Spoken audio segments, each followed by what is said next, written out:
ठाकुर पूजार लगी कलशर पानी आम घरे आम जेकोसी पूजाटीए कर कलश टी बसौंट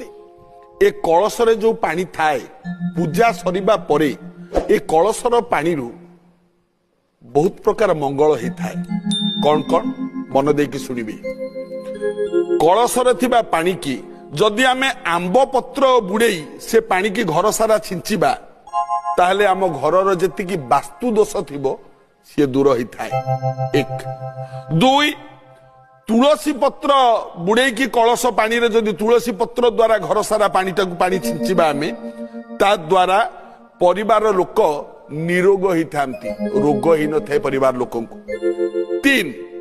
जदि कलशर पानी की फूल बुड़ेई आमे फूल माध्यम घर सारा छिंचिबा ताले परिवार रे जेते सदस्य अछंती समस्तंक भितरे